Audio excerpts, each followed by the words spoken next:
निदा एक सीधी साधी और दीनदार लड़की थी जो बचपन से ही ये मानती आई थी कि जिंदगी में हर मुश्किल का हल सिर्फ सब्र और अल्लाह पर भरोसा है। उसकी शादी अरमान से होती है।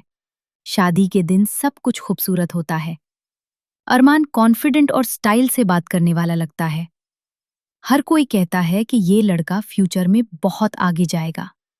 निदा भी दिल ही दिल में खुश होती है कि उसका हमसफर स्ट्रांग और जिम्मेदार होगा।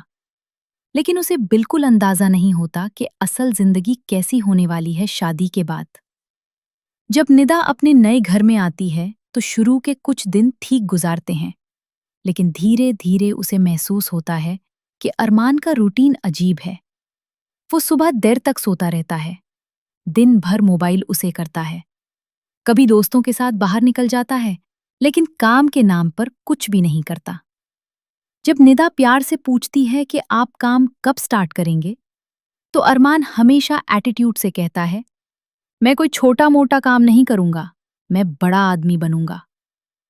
निदा चुप हो जाती है, लेकिन उसके दिल में फिक्र बढ़ने लगती है। वक्त गुजारता रहता है, लेकिन अरमान की आदत नहीं बदलती। घर का सारा बोझ उसके वालिद उठाते हैं, जो ऑलरेडी उम्र के इस हिस्से में कमजोर हो चुके होते हैं। निदा सब देखती है, लेकिन वो शोर नहीं मचाती। वो हर रात अल्लाह से दुआ करती है कि उसके शौहर को हिदायत मिले। एक दिन घर की हालत और ज्यादा खराब हो जाती है। अरमान के वालिद अचानक बीमार पड़ जाते हैं। डॉक्टर के खर्चे और घर के खर्चे दोनों एक साथ बढ़ जाते हैं। लेकिन अरमान फिर भी सीरियस नहीं होता। वो बस कहता रहता है, सब ठीक हो जाएगा, लेकिन कोई एफर्ट नहीं करता। निदा के पास जो थोड़े बहुत गहने होते हैं, वो चुपचाप बेच देती है ताकि घर का राशन और दवाई आ सके। जब अरमान को ये बात पता चलती है तो वो गुस्से में आकर कहता है, तुमने मुझसे पूछे बिना ये सब क्यों किया? निदा आहिस्ता से कहती है, घर को जरूरत थी। अरमान फिर भी अपने ईगो में रहता है। उसे लगता है कि उसकी इंसल्ट हो गई है, लेकिन वो ये नहीं समझता कि असल इंसल्ट तब होती है जब आदमी जिम्मेदारी से भागता है। निदा टूट जरूर रही होती है, लेकिन वो हिम्मत नहीं हार रही होती। वो हर रात सजदे में गिरकर रो रो कर दुआ करती है, या अल्लाह, मेरी शौहर को हिदायत दे, उनके दिल को बदल दे, हमें हलाल रिस्क अता फरमा। कुछ दिन बाद निदा एक छोटी सी स्कूल में पार्ट टाइम टीचिंग का काम शुरू करती है। वो सुबह जल्दी उठकर घर के काम करती है, फिर स्कूल जाती है। वापस आकर फिर से घर संभलती है।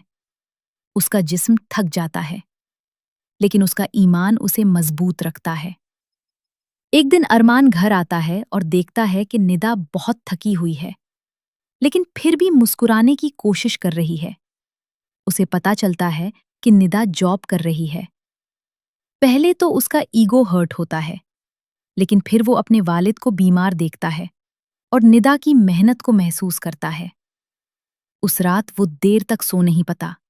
वो पहली बार अपनी जिंदगी के बारे में सोचता है।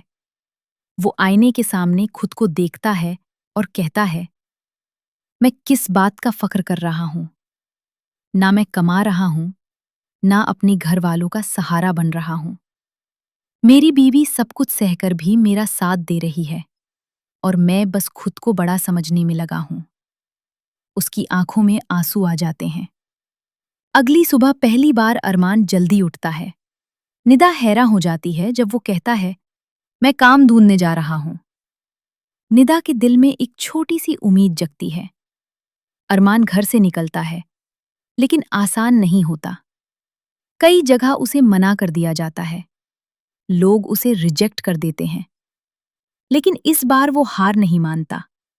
उसे निदा की मेहनत और अपने वालिद की हालात याद आती है। वो डिसाइड करता है कि अब कोई भी हलाल काम छोटा नहीं होगा। आखिर एक जगह उसे एक छोटी सी जॉब मिल जाती है।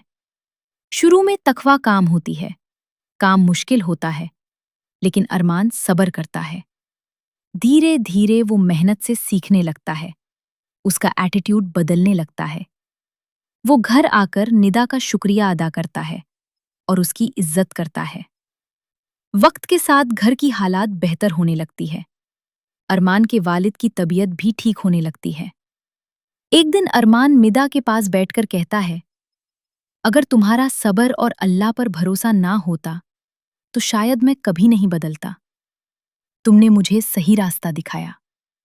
निदा मुस्कुराती है और कहती है, हिदायत देने वाला सिर्फ अल्लाह है। हम बस दुआ और सब्र कर सकते हैं। दोनों की आंखों में सुकून होता है। अब उनकी जिंदगी में ज्यादा पैसा नहीं होता, लेकिन बरकत होती है, मोहब्बत होती है और सबसे बढ़कर अल्लाह पर यकीन होता है। कहानी का सबक यह है कि सब्र कभी ज़ाया नहीं जाता और अल्लाह पर सच्चा भरोसा इंसान की जिंदगी बदल देता है। और याद रखो, इज्जत का तल्लुक पैसे से नहीं, बल्कि हलाल मेहनत और अच्छे किरदार से होता है। अगर कहानी पसंद आए तो लाइक, शेयर, सब्सक्राइब जरूर करना।